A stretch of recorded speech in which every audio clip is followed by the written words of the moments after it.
اعوذ باللہ من الشیطان الرجیم بسم اللہ الرحمن الرحیم وَيَزِيدُ اللَّهُ الَّذِينَ اهْتَدَوْا هُدًى، اور اللہ تعالیٰ ان لوگوں کی ہدایت میں اضافہ کرتا ہے جو ہدایت کی راہ اختیار کرے۔ اللہ بڑھاتا ہے ان لوگوں کو ہدایت میں کہ جنہوں نے ہدایت اختیار کی۔ والباقیات الصالحات خیر عند ربک ثوابا وخیر مردا، اور یقیناً نیک باقی رہنے والے تو وہ نیک عمل ہے۔ یہ مال و دولت باقی رہنے والا نہیں ہے، یہ تو یہیں کی شے یہیں رہ جائے گی۔ باقیات الصالحات، بقا اگر ہے، دوام ہے انسان کے ساتھ، اس عالم آخرت میں جانے والی کوئی شے ہے تو باقیات الصالحات ہے، وہ تو نیک کام ہے۔ خیر عند ربک ثوابا، وہ یقیناً تیرے رب کے نزدیک بہت بہتر ہیں بدلے کے اعتبار سے بھی، وخیر مردا، اور اس اعتبار سے بھی کہ لوٹ کر جایا جائے ان کے پاس۔ جب ہم وہاں پہنچیں گے ہمیں اپنے اعمال جو ہے وہاں منتظر ملیں گے، ان کی جزا، بلکہ یہ کہ کہا جائے گا یہ تمہارے اعمال ہی ہیں، ان کی شکل بدل گئی ہے۔ افرأیت الذی کفر بآیاتنا وقال لأوتین مالا وولدا، تو کیا تم نے دیکھا اس شخص کو جو ہماری آیات کا تو کفر کرتا ہے اور کہتا ہے مجھے تو لازماً ملے گا، مال بھی ملے گا اور اولاد بھی ملے گی۔ یہ وہی بات سمجھ لیجیے سورہ کہف میں آ چکی ہے کہ اس نے کہا تھا وَلَئِن رُدِدتُّ إِلَىٰ رَبِّي لَأَجِدَنَّ خَيْرًا مِّنْهَا مُنقَلَبًا، تم جو ہو جوتیاں پھٹکار رہے ہو یہاں پر بھی، تمہیں وہاں بھی کچھ نہیں ملنا۔ اگر واقعی آخرت ہو ہی گئی، اول تو مجھے گمان نہیں، میں نہیں سمجھتا کہ وما اظن الساعۃ قائمۃ ولئن رددت الی ربی لاجدن خیرا منہا منقلبا، تو مجھے وہاں پر بھی اچھا ہی ملے گا جیسے یہاں اچھا ملا ہوا ہے۔ وہی اسی طرح یہ ہے کہ ان کا ہمیں تو وہاں پر بھی ملے گا، آخرت میں بھی بہت سا مال بھی ملے گا، اولاد بھی ملے گی۔ اطلاع الغیب، یہ دنیا بھی مراد ہو سکتی ہے لیکن میرے نزدیک آخرت ہی مراد ہے۔ اطلاع الغیب، کیا وہ غیب پر مطلع ہو چکا ہے، اس نے جھانک کر دیکھ لیا ہے غیب کو؟ ام اتخذ عند الرحمن عہدا، یا وہ کوئی رحمان سے عہد لے چکا ہے، پکا قول و قرار لے چکا ہے جس پر اس یقین سے کہہ رہا ہے کہ اسے تو مال بھی ملے گا اور اولاد بھی ملے گی۔ کلا، ہرگز نہیں۔ سنکتب ما یقول، جو کچھ یہ کہہ رہا ہے وہ ہم لکھ لیں گے تاکہ جواب دہی پوری کرنی پڑے کہ کیا کیا بکواس تم کیا کرتے تھے۔ وَنَمُدُّ لَهُ مِنَ الْعَذَابِ مَدًّا، اور پھر عذاب کے اندر ہم اس کے اضافہ کرتے چلے جائیں گے، عذاب کو اس کے لیے کھینچتے چلے جائیں گے۔ وَنَرِثُهُ مَا يَقُولُ، اور جو کچھ وہ کہہ رہا ہے اس کے وارث تو ہم ہوں گے، سارا مال دنیاوی سامان جو بھی کچھ ہے وہ تو ہماری وراثت میں آ جائے گا۔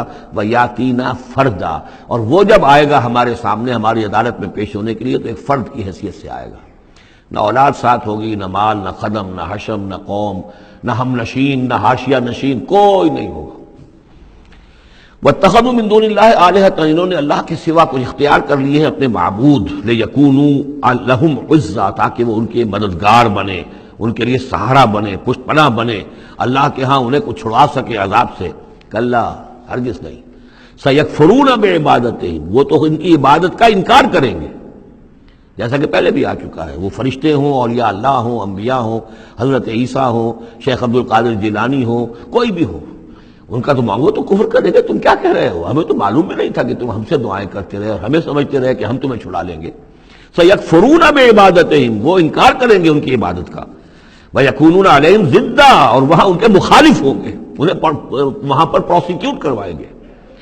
أَلَمْ تَرَ أَنَّا أَرْسَلْنَا الشَّيَاطِينَ عَلَى الْكَافِرِينَ تَعُزُّهُمْ عَزًّا، کیا تم نے دیکھا نہیں کہ ہم کافروں پر شیاطین کو بھیجتے رہتے ہیں، یعنی یہ کہ یہ شیاطین جن جو ہیں یہ ان پہ حملہ آور ہوتے رہتے ہیں اور انہیں خوب ابھارتے رہتے ہیں گناہوں کے اوپر، اور انہیں اور سرکشی کے اوپر آمادہ کرتے رہتے ہیں۔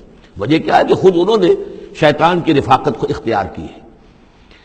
فلا تعجل علیہم، اب یہ مضمون یہاں دوسری مرتبہ آ گیا، عجلت نہیں، فلا تعجل علیہم۔ ایک تو فرمایا قرآن مجید کے ضمن میں عجلت نہ کیجیے، اس کی جو بھی تنزیل ہے وہ اللہ تعالیٰ کی حکمت کے تحت جو اس میں تدریج ہے اسی کو آپ سمجھیے کہ خیر اسی میں ہے، آپ کا شوق اپنی جگہ ہے، لیکن یہ کہ ایک دوسری بات فلا تعجل علیہم، ان کے بارے میں بھی آپ جلدی نہ کیجیے، ایسا نہ ہو کہ آپ کے دل میں یہ خیال آئے کہ اب ان کفار مکہ کی رسی جو ہے مزید دراز نہیں ہونی چاہیے، اب ان کو پکڑ لیا جانا چاہیے، انہوں نے حد کر دی ہے، جس طریقے سے کہ حضور کو زج کیے ہوئے تھے وہ ہم دیکھتے چلے آ رہے ہیں سورہ انعام سے، لیکن اے نبی جلدی نہ کیجیے۔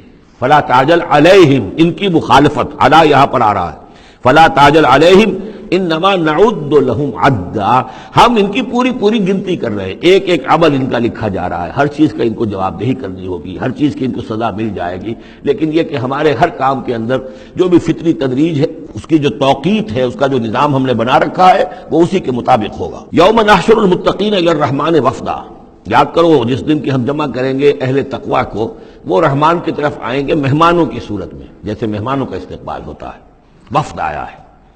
وَنَسُوقُ الْمُجْرِمِينَ إِلَىٰ جَهَنَّمَ وِرْدًا، اور جو مجرم ہیں انہیں ہم دھکیلیں گے، دھکے دیں گے، ہانک کر لے جائیں گے جہنم کی طرف، جیسے کہ کوئی پیاسے جانور جاتے ہیں گھاٹ کی طرف۔ لا يملكون الشفاعة الا من اتخذ عند الرحمن عہدا، کسی کے بھی کوئی شفاعت کام نہیں آئے گی سوائے اس کے کہ جس نے رحمان کے پاس اپنا ایک مقام حاصل کر لیا ہے۔ یعنی ایک شخص جو ہے بنیادی طور پر اللہ کے ساتھ اس نے اپنا عہد نبھایا ہو، اللہ کی بندگی کر رہا ہو، کوئی خطائیں ہو گئی ہیں، کوئی غلطیاں ہو گئی ہیں، جیسے کوئی پھسل جاتا ہے، کوئی کمزور بھی ہوتا ہے انسان، ایسے لوگوں کے لیے تو شفاعت مفید ہو سکتی ہے۔ لیکن جو سرے سے اس عہد کی خلاف ورزی کر رہے ہوں، جو بجائے مشرق کے ان کا رخی مغرب کی طرف ہو، بجائے کعبے کے ان کا رخی جو ہے کسی اور شے کی طرف ہو، تو ظاہر بات ہے کہ ان کے لیے شفاعت نہیں ہے۔ وَقَالُوا اتَّخَذَ الرَّحْمَنُ وَلَدًا، اور انہوں نے ایک اور عقیدہ گھڑ لیا ہے کہ رحمان نے اپنے لیے اولاد اختیار کی ہے۔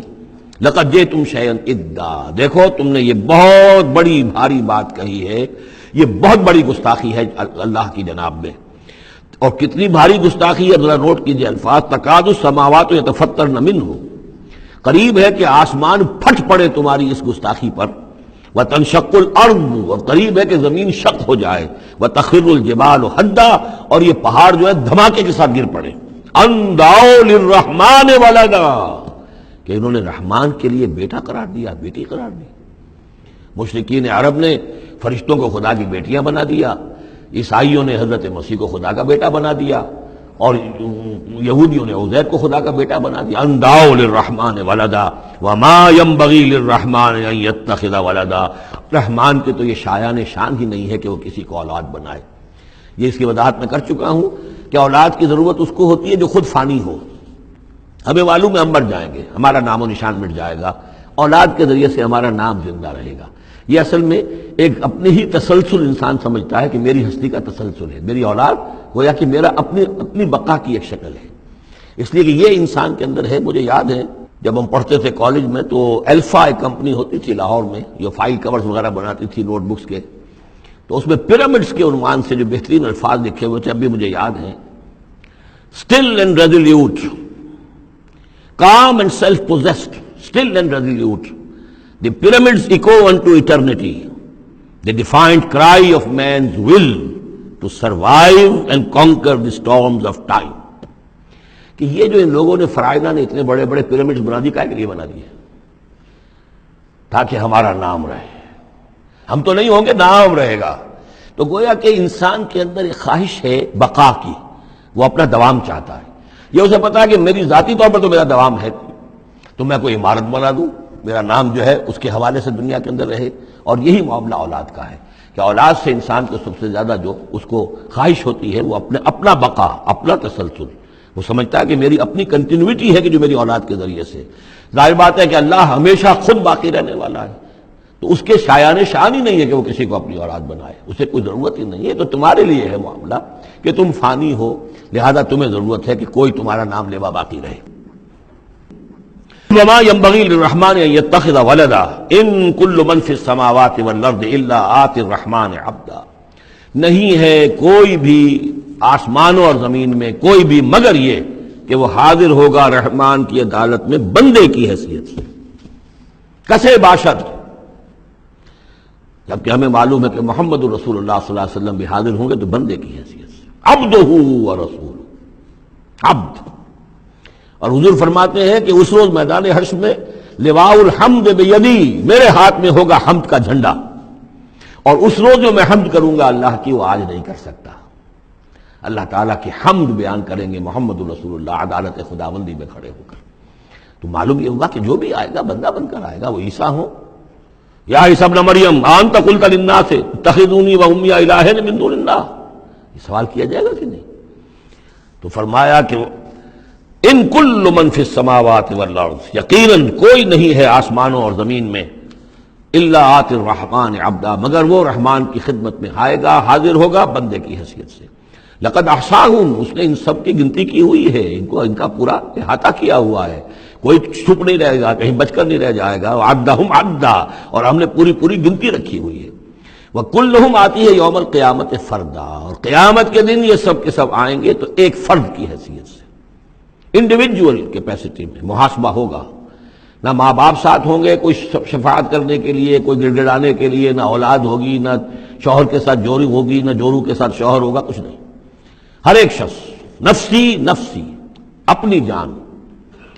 وَكُلُّهُمْ آتِيهِ يَوْمَ الْقِيَامَةِ فَرْدًا. میری جو کتاب ہے سابقہ اور موجودہ مسلمان امتوں کا ماضی، حال اور مستقبل، اس میں ایک چیپٹر ہے قرآن کا قانون عذاب، کہ عذاب جو قوموں کے اوپر آتا ہے وہ دنیا میں آتا ہے، آخرت کا عذاب جو ہے وہ افراد کے لیے.